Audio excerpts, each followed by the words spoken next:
Some bands think of rock as daytime music. Others consider it a roadmap to the blackest part of the night. The Doors always took their inspiration from the darkness. Led by singer Jim Morrison, the band combined poetry and theater. They investigated places where dreams and nightmares collided. They brought an underground vision to the top of the charts. The Doors are legends. This is their story. Bring on to the other side.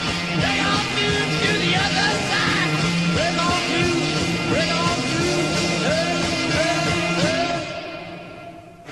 to. During the early 1960s, California was a hotbed of rock and roll. The Beach Boys set the tone for a lifestyle of fun, fun, fun. By mid-decade, San Francisco is a haven for the hippies and their smile-on-your-brother attitude. But in Los Angeles, the Doors left flower power to rot on the vine. They looked for truth by moonlight. Separating themselves from hippie values of optimism and community, the Doors created one of rock's most ominous sounds.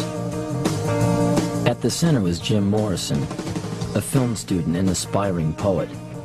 In a theatrical moment, he called himself the Lizard King and told journalists that the Doors were erotic politicians. I think these days, especially in the States, you have to be a politician or an assassin or something to really be a superstar. Like the Stones in the Velvet Underground, the Doors flirted with danger. They stood for investigating the extremes of every situation. We want the world and we want it now. Right, Mama?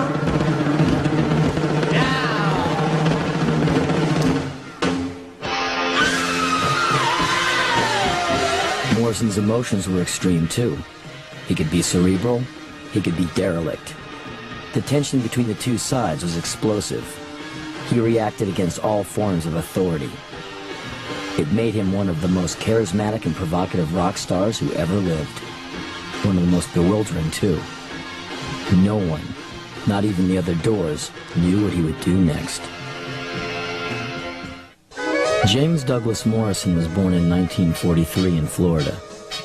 His father, a captain in the Navy, was fighting in World War II when his son was born. Jim's middle name was inspired by General Douglas MacArthur, but the discipline of military life wasn't his destiny. Steve Morrison's duties often kept him away from his children. The family moved frequently. By the time Jim turned 4, they had bounced from Florida to D.C. to New Mexico.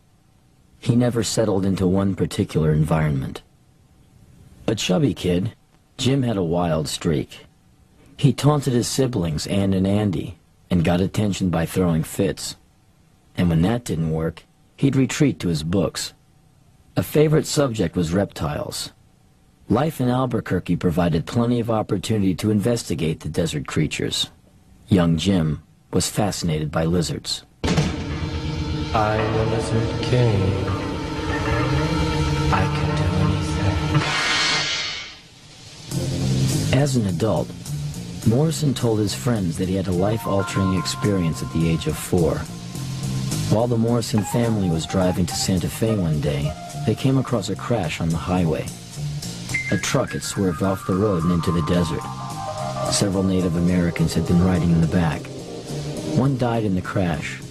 Some were thrown from the truck, badly injured. The Morrisons stopped to help, and Jim couldn't take his eyes off the scene. Years later, he said that an Indian spirit took possession of him that day. Indians scattered on God's highway bleeding.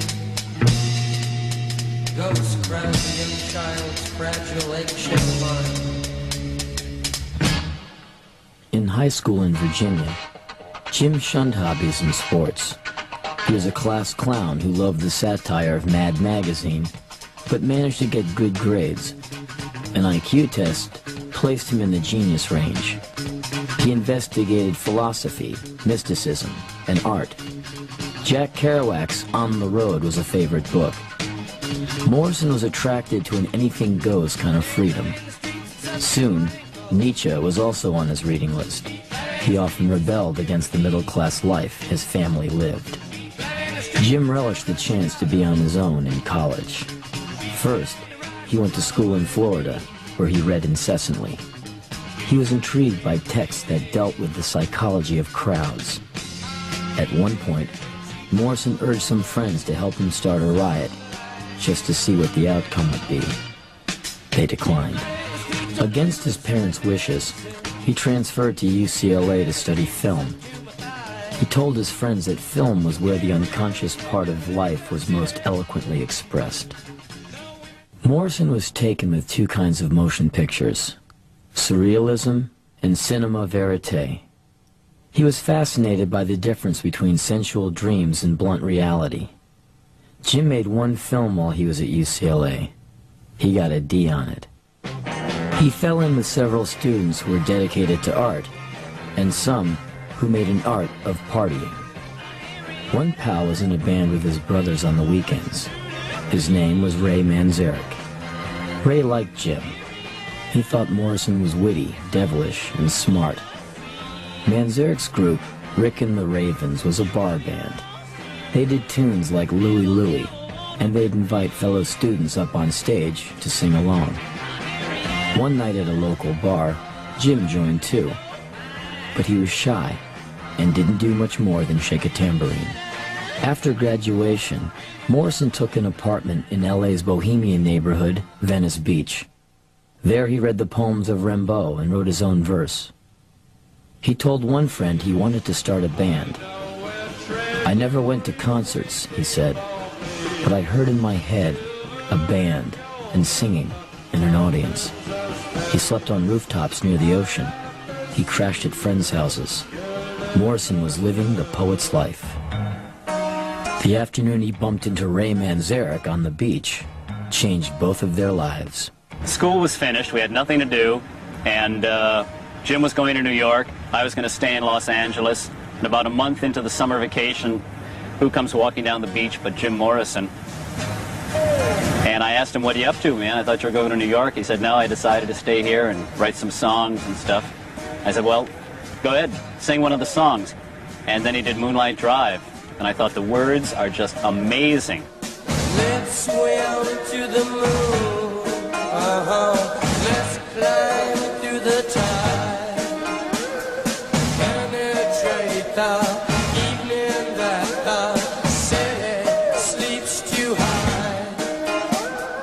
Let's swim out tonight, love. It's our time to try. Heart beside the ocean on our moonlight drive. Jim needed someone to believe in him and help him set his words to music.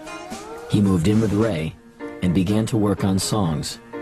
They called themselves The Doors, after Aldous Huxley's book, The Doors of Perception. Huxley's title itself came from William Blake's line, "If the doors of perception were cleansed, everything would appear to man as it is, infinite." At first, the Doors had no drummer. That changed when Manzarek met John Densmore at a meditation class. John was an inventive drummer without a regular gig. He was playing fraternity parties for pocket money when he met the Doors. Together with a bass player, Morrison, Densmore, and the Manzarek brothers cut a demo tape that included Moonlight Drive, Hello, I Love You, and a tune called Go Insane. Columbia Records signed the group, but then dragged their feet about recording sessions. It was clear the band was not a priority. Disheartened, Ray Manzarek's brothers went back to their day jobs. It looked like the Doors were finished. In fact, they had not yet started.